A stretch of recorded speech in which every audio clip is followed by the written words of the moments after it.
There's something unsettling about a child speaking words no one taught them, especially when those words belong to a language no one in the house understands. Parents dismiss it at first. Sleep talking, imagination, maybe something they picked up from TV, but then the words become clearer, the patterns more complex, and sometimes the languages turn out to be ancient or completely untraceable. Tonight, you'll hear 5 terrifying accounts of children who spoke in unknown languages at night, stories that left families shaken, priests baffled, and linguists at a loss. Some say it's reincarnation. Others whisper darker explanations. Whatever you believe, just know this. If your child ever whispers a phrase in a language you've never heard, listen carefully. Something else might be speaking through them. Story 1. The Crib Chant. When Beth and Kyle moved into their 100-year-old farmhouse in rural Vermont, they weren't expecting much more than creaky floors and the occasional draft. They were young parents, excited to raise their first child, Lily, in a quiet place where the world moved slower and the skies at night stretched on forever. Lily was only 9 months old when they moved in. Too young to talk, too young to walk. Just babble and cry, mostly. They converted the smallest bedroom upstairs into a nursery, placing her crib by the window overlooking the apple orchard. The walls were a soft yellow.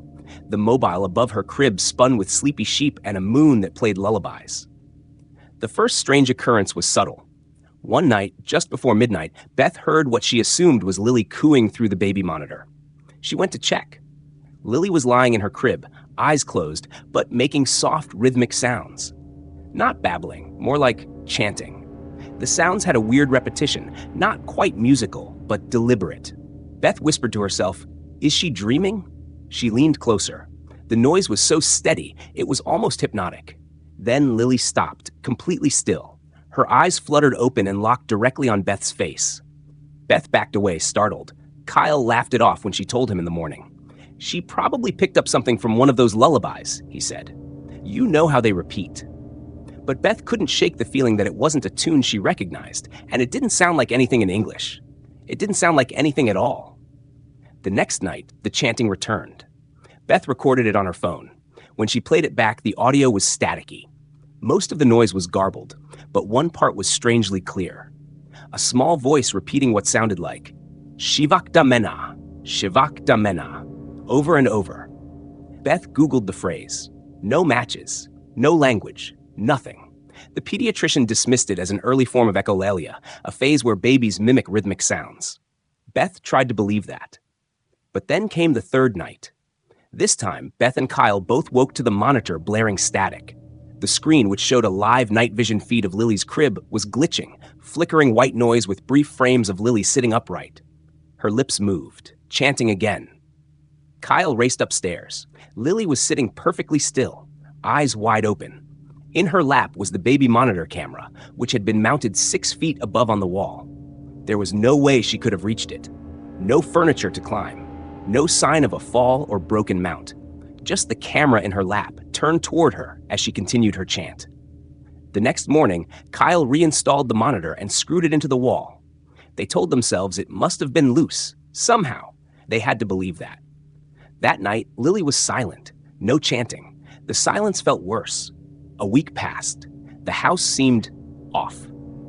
Like the temperature dropped every time Beth walked into the nursery. The lights above the crib would flicker, bulbs constantly burning out. Lily's eyes began tracking things that weren't there. She would giggle at the empty corner or suddenly cry out and reach toward the ceiling. Then one night, Beth heard a deep male voice through the monitor. She froze. Kyle was in bed beside her, asleep. The voice was faint, but low and guttural, speaking slowly, and Lily was responding, repeating it. Beth grabbed her phone and recorded again. This time, the footage showed Lily sitting up, hands clasped together like she was praying. She rocked back and forth, repeating the same phrase in that strange, throaty language. Then for a brief second, the camera glitched, and in that flash, Beth swore she saw a figure, tall, thin, shrouded in the corner of the nursery, just standing there, watching. The image disappeared the next frame. Beth screamed, waking Kyle. They both ran upstairs. No one was in the room. Lily was lying down again, smiling. A little too wide, Kyle finally agreed they needed help. They reached out to a local priest. Father Ronan, a quiet man in his 60s, had heard similar stories in the area before, old homes with odd histories. He agreed to visit. When he entered the nursery, he paused. He said the air felt heavy. He asked Beth to play the recording. As he listened, his expression changed. "I don't know what language this is," he said slowly, "but I've heard similar phonetics in cases involving ancient tongues. Some are pre-Semitic, others don't have origins we can identify." Beth was pale. "What do you mean?" "I mean," he said, "this could be a form of glossolalia, speaking in tongues, but if so, it's not random. It's structured. That's what worries me." Father Ronan sprinkled holy water in the nursery. He said a blessing, and for 2 nights, everything was quiet. Then Lily spoke. Not babbled, spoke, clear words, to Beth's face. "Shivak comes when the moon breaks." Beth dropped the spoon she was holding. "What did you say?" Lily smiled. "He's almost here." She couldn't speak full sentences, could barely say mama and dada. But that sentence came out perfectly, without hesitation. Beth didn't sleep that night. The next day, Beth took Lily to stay with her sister across the state. Kyle stayed behind to pack the essentials. That night, Kyle never texted back. Beth drove back the next morning. The front door was open. The house was freezing. Kyle's things were still inside, but he was gone. No sign of a struggle. His phone was charging in the kitchen. His shoes were by the door, but he was gone. In Lily's room, the crib was empty. Beth screamed, but then heard soft cooing from the closet. Lily was inside, unharmed, sitting in the dark, smiling, hands clasped. The monitor camera was in her lap again. She looked up at her mother. "Shivak's gone now," she whispered. "Daddy, too." Kyle was never found. No trace, no leads. Beth moved out that week. To this day, Lily never spoke those words again. She grew up normal. Tests showed no issues, no memory of the events.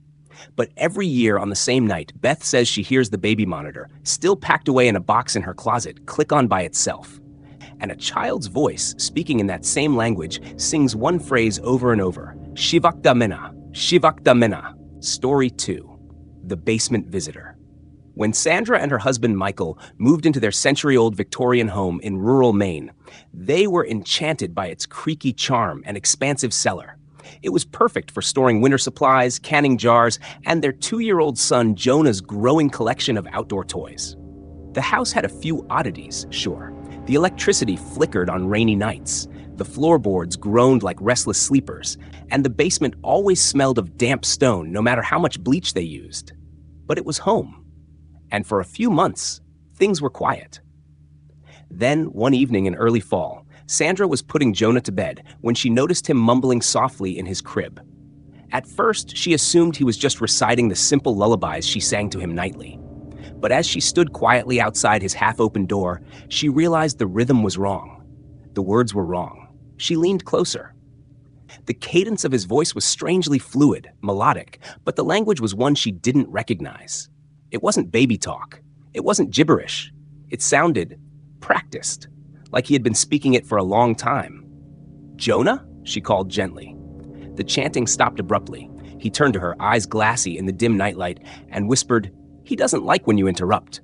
Sandra's blood ran cold. "Who doesn't like it, baby?" she asked, trying to keep her voice even. Jonah blinked slowly and said, "The man who lives downstairs." Michael laughed it off when she told him. "Imaginary friends are normal. I had one named Big Albert who lived in the attic. Scared the crap out of my mom, too." But Sandra couldn't shake the unease, especially because Jonah began waking up at exactly 2:17 a.m. every night, crying. Always the same time, always pointing to the floor, always saying the same thing, "He's in the basement." Sandra began noticing other things. Scratches on the inside of the basement door, deep, jagged claw marks in the wood, like someone or something had tried to get out. Cold drafts that seemed to come from nowhere. Once, while doing laundry, she swore she saw a figure move just beyond the boiler. A man, tall and shadowed. But when she turned the corner, no one was there. Jonah's strange nighttime chants became more elaborate. Sometimes, he'd repeat syllables over and over again with frightening precision. One night, Sandra recorded it and uploaded it to a linguistics forum out of curiosity and desperation. A week later, she received an email from a linguist named Dr. Elise Farrar. The message was brief. Open quote. "This appears to be a variant of 12th century pre-Coptic, a dead language used in occult burial rites. Where did you hear this?" Close quote. Sandra didn't reply. That same night, Jonah went missing. She and Michael tore the house apart, screaming his name. The front door was still locked, the windows latched.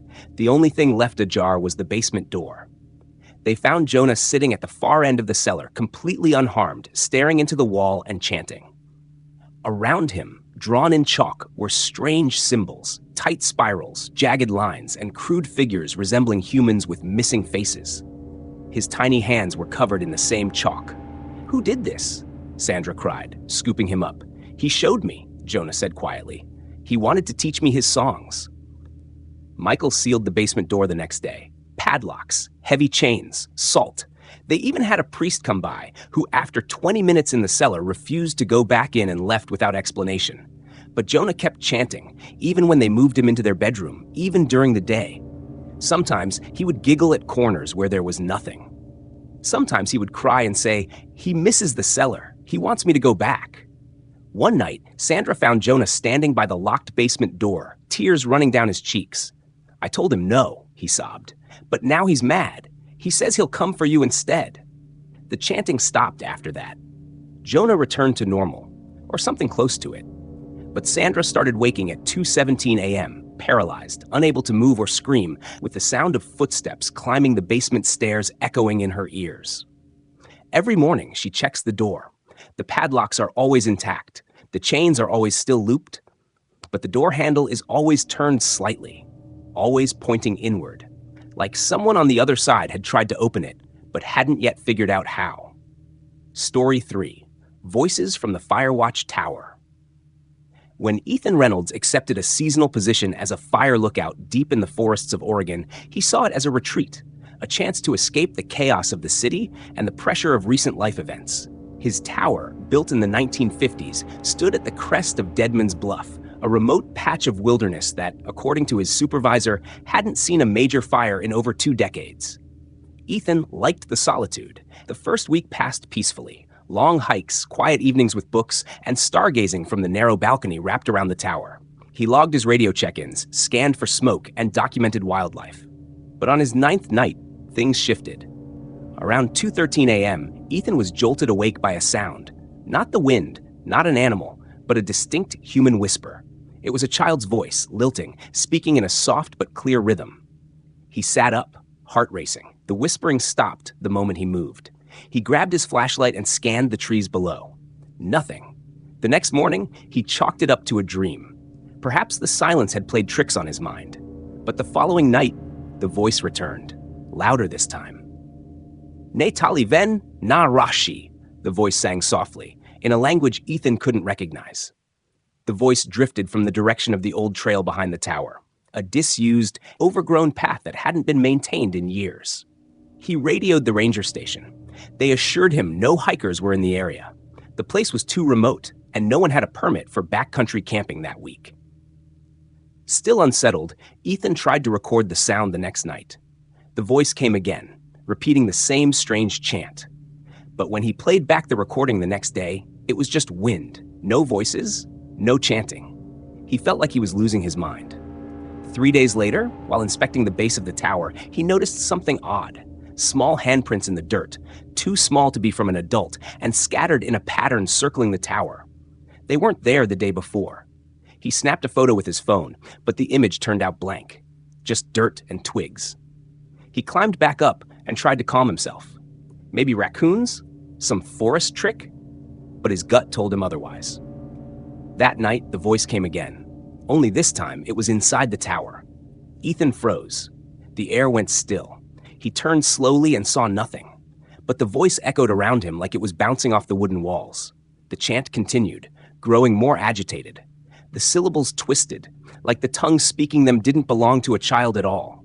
It was deeper now, layered, like many voices speaking at once. He covered his ears and shouted, "Who's there?" Silence. Then a laugh, a high-pitched giggle from beneath the trapdoor in the floor. He bolted the hatch and stayed awake until morning. Over the next few days, he tried to rationalize the events. Sleep deprivation, isolation, the mind playing tricks. But the forest didn't feel empty anymore. He felt watched, not by an animal or a person, but by something else. Something that had been in those woods long before he arrived. On the 11th night, Ethan awoke to find the lantern on his desk lit. He never left it lit.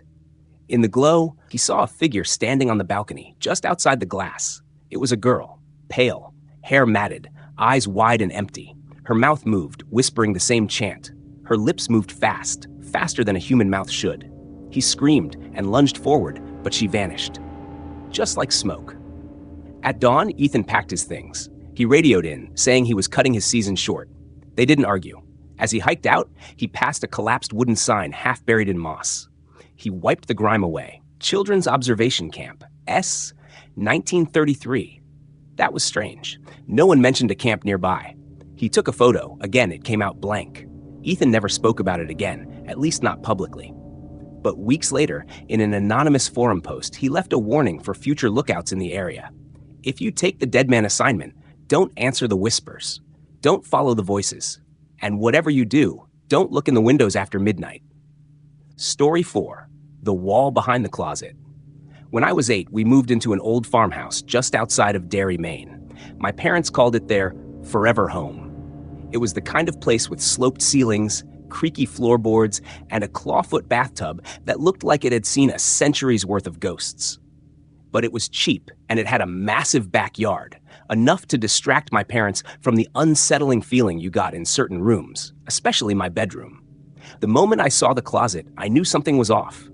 It wasn't particularly big or deep, but the back wall didn't sit flush with the others. There was a faint line, barely noticeable, where the wallpaper didn't quite match up. I pointed it out to my dad. He brushed it off, said it was probably just an old patch job, and moved on. But at night, I could hear something behind that wall. It started with scratching. Soft, rhythmic. Like fingernails gently dragging across wood. Then came the whispers, words in a language I didn't understand. Not English. Not French or Spanish like we learned in school. These were sharp, guttural syllables that made my skin crawl. I'd wake up drenched in sweat, clutching my blanket, staring at the closet. My parents chalked it up to nightmares. The house was old, they said. Sounds travel weird. But I wasn't dreaming. One night, I got brave. I waited until the house was quiet, then crept to the closet with a flashlight. I pressed my ear to the back wall. Silence at first, then a single word whispered right next to my ear from the other side of the wall. Tuvalish. It didn't sound like a name. It sounded like a command. My breath caught in my throat. I dropped the flashlight and bolted back to bed. The next morning, there were claw marks on the inside of the closet door. Not like a cat scratching. These were long, deep grooves, spaced apart like human fingers. But too long, too narrow. I showed my mom. She freaked, assumed there was a raccoon or something in the attic. Dad checked. Nothing. Things escalated after that. I began speaking in my sleep. My mom would come into my room in the middle of the night and find me sitting upright in bed, muttering in that same language. Eyes wide open, but completely unseeing. I had no memory of it. She recorded me once. When I listened to it, I cried. The voice wasn't mine. It was deeper, cracked, distorted like a bad radio signal. And it kept repeating that same word. Tuvalesh. They took me to a doctor. Nothing wrong. Healthy kid, maybe just adjusting to a new place. My dad even hired a priest to bless the house, just in case. But the whispers didn't stop. One afternoon, I was playing in the yard when I saw an old woman watching me from the edge of the woods. She wore a faded shawl and had these pitch-black eyes. No whites, just black. I ran to get my mom, but by the time we came back, she was gone. That night, I had the worst episode yet. My parents found me standing in the closet, facing the back wall. My hands were pressed against it, fingers twitching. I was chanting in that voice, louder than before, over and over. Tuvalesh, Tuvalesh, Tuvalesh. Then something pushed back. My dad saw it first. The wall, it moved, just slightly, like it was breathing. He yanked me out of the closet and slammed the door shut. We left the house that night and never went back. A few weeks later, a construction crew came to inspect the property before the new buyers moved in. One of the workers decided to tear out the closet wall, assuming it was covering a crawl space. What they found wasn't a room. It was a sealed-off chamber. Inside, there were bones, small ones. Dozens of tiny handprints smeared in old blood covered the inside walls. And scrawled over and over again in black soot was that word, Tuvalesh. Authorities called it a historical mystery, maybe part of an old cult. The house was built in the early 1800s, after all. No one knows what the word means. No one can trace its origin. Linguists from the university said it didn't match any known language on Earth. But I know what it means. It means open. Story 5, the phone call. It started with a ring that cut through the quiet of a rainy Sunday night. Julia was already on edge. Her 6-year-old son, Marcus, had been sick all weekend with a fever that refused to break. Her husband was away on business, and she hadn't slept more than 3 hours in 2 days. So when the old landline phone in the hallway, one she barely remembered plugging in, started ringing at 3:13 a.m., her first reaction was confusion, followed by an inexplicable chill that ran down her spine. She stared at it from the end of the hallway. The handset sat in its cradle, the beige cord slightly coiled. No caller ID, of course. It wasn't even supposed to work. They only kept it because it was built into the wall. Her cell phone hadn't rung, and that fact unsettled her more than anything. Who even had this number? She approached slowly, heart thudding. The rain outside tapped harder against the windows, like fingers. She picked up. There was silence. No static, no breathing, no ambient noise, just absolute crushing silence. She whispered, "Hello?" Then came a sound, not a voice, not exactly. A low murmur, rhythmic, strange, almost like chanting. Her skin crawled. It didn't sound human. The cadence reminded her of something ancient, something ceremonial. Foreign syllables rolled from the other end of the line, as if spoken by someone who had never used a human tongue before. She hung up. 5 minutes later, her cell phone buzzed. Unknown number. She let it ring. The voicemail left behind was only 10 seconds of static. And at the very end, her son's voice, perfectly clear, whispering, "I'm cold, Mommy." But Marcus was still asleep in bed, pale and warm with fever, exactly where she left him. She spent the next day in a daze, unable to shake the voice. She called her husband, who told her to get some sleep and maybe take Marcus to the pediatrician again. She agreed, more to end the conversation than out of belief. That night, the landline rang again. 3:13 a.m. She didn't pick it up. Neither did she sleep. On the third night, things changed. Julia had taken the batteries out of the old landline phone. She had unplugged it entirely, wrapped the cord around it, and stuffed it in the hallway closet.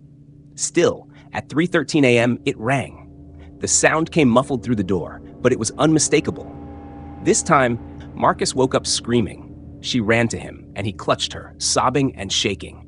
"He was in my room. He was standing in the corner. He said he needed to talk to you." Julia checked every inch of the room. The windows were locked, the closet empty. But in the corner, exactly where Marcus had pointed, there were small, wet footprints. As if someone had walked in from the rain, barefoot, and just stood there, watching. The pediatrician found nothing wrong. Fever gone. Heart rate normal. Just an exhausted kid and a mother bordering on a breakdown. By the fourth night, Julia was desperate. She took her cell phone, went to a friend's house across town, and left Marcus with his grandmother. She had to know if it followed her. At exactly 3:13 a.m., her cell rang. Unknown number. She answered. This time, the voice was hers. Same cadence, same inflection, same exact voice, but not her words. "I see you now," it said. Then static. She screamed, dropped the phone. Her friend woke up and called the police, who found nothing but a terrified woman and a dead cell battery. Julia didn't sleep after that. Not really. Even when she tried, she would wake up gasping, heart racing, convinced she'd heard the phone ring. The doctors called it stress-induced psychosis. They prescribed sedatives, but the calls didn't stop. At home, at her mother's house, at work. And then Marcus started speaking in his sleep. It wasn't English. It wasn't any language she recognized. Sometimes it was a whisper, sometimes a guttural growl. Once she recorded it and ran it through a language detection program online. It didn't return any results, but someone from the forum she posted it on messaged her privately, a linguistics researcher. He said the rhythm resembled a type of ritual speech found in ancient Mesopotamian necromantic rites. He asked if the child had been in contact with anything unusual. She never replied, but she did start checking Marcus's bedroom wall each morning, because there, always in the same place, was a smudge, a black, oily mark, shaped vaguely like a handprint. It wasn't paint, it didn't wipe off. She tried bleach, scraping, even repainting the entire wall. But by the next day, the mark would reappear. Then came the final night. Julia had taken Marcus into her own bed. She locked every door. She kept her phone off, the batteries removed, and the Wi-Fi router unplugged. Still, at 3:13 a.m., the TV turned on. The screen didn't display a channel, just a blank gray static. But over the static, there was audio, a phone ringing, then her voice. "I'm with Marcus now. We're safe." Then silence, then her son's voice. "No, Mommy, you're not." Julia was found 3 days later, wandering barefoot along a service road 50 miles from home. Her eyes were bloodshot, her hands and feet raw. She was mumbling in a language no one understood. Marcus was found safe, asleep in bed. But when asked about his mother, he simply said, "She didn't answer the last call in time, so they came for her." He's never spoken about it again. But every year, on the same night, at 3:13 a.m., Julia's old number, now disconnected, starts ringing phones that were never connected to it. And sometimes, someone answers. When a child begins to speak in a tongue they've never learned, especially in the dead of night, it forces us to ask questions we're not ready to answer. Are they remembering a past life? Channeling something unseen?